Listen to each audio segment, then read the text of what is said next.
अंधेरा, सन्नाटा और रेत के बीच बहती हवा। ये सिर्फ एक रेगिस्तान नहीं, ये इतिहास का कब्रिस्तान है, जहां हर कण में छुपी है एक कहानी, एक ऐसे देश की जिसने दुनिया को सभ्यता सिखाई और फिर खुद ही संघर्षों में उलझ गया। ये कहानी है ईरान की। हजारों साल पहले जब दुनिया के ज्यादातर हिस्से जंगलों और छोटे कबीलों में बटे थे, तब इस धरती पर एक नई ताकत जन्म ले रही थी, एलाम की सभ्यता, जहां इंसानों ने पहली बार संगठित समाज बनाना शुरू किया। ये वही जगह थी जहां से इतिहास ने करवट ली। फिर आया एक नाम जिसने दुनिया का नक्शा बदल दिया, साइरस द ग्रेट। एक ऐसा राजा जिसने सिर्फ युद्ध नहीं जीते, बल्कि लोगों के दिल भी जीते। उसने पर्शियन साम्राज्य की नींव रखी, जो इतनी विशाल थी कि आज के कई देशों को जोड़ दे। उसके शासन में धर्म की आजादी थी, न्याय था और एक ऐसी व्यवस्था जिसे आज भी दुनिया पहला मानवाधिकार चार्टर मानती है। लेकिन इतिहास कभी किसी एक के पास ज्यादा देर नहीं ठहरता। 330 BC एक युवा योद्धा सिकंदर, उसकी सेना, उसकी महत्वाकांक्षा और उसकी नजर पर्शिया पर थी। भयानक युद्ध हुए, शहर जले और आखिरकार पर्शियन साम्राज्य गिर गया। लेकिन कहानी यहीं खत्म नहीं हुई। समय आगे बढ़ा और एक नई ताकत ने जन्म लिया। 7वीं सदी, अरबों की सेनाएं रेगिस्तान से उठकर ईरान की ओर बढ़ीं। ये सिर्फ एक युद्ध नहीं था, ये एक बदलाव था।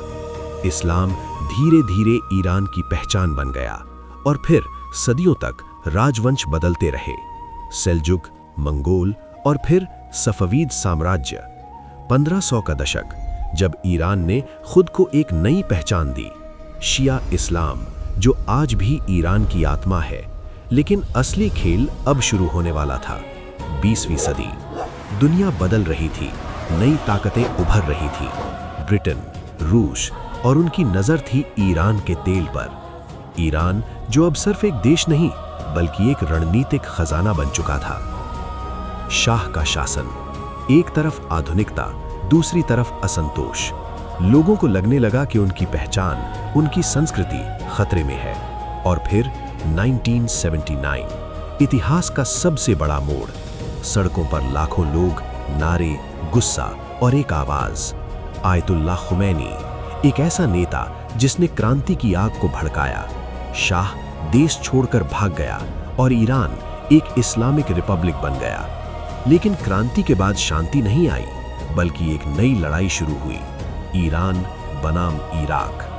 8 साल तक चला युद्ध, लाखों लोग मारे गए, लेकिन ईरान टूटा नहीं, वो और मजबूत हुआ।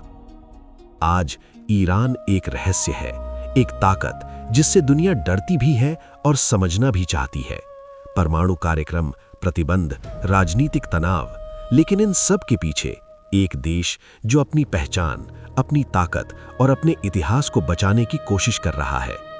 ईरान की कहानी हमें ये सिखाती है कि ताकत सिर्फ हथियारों से नहीं आती, बल्कि इतिहास और पहचान से आती है।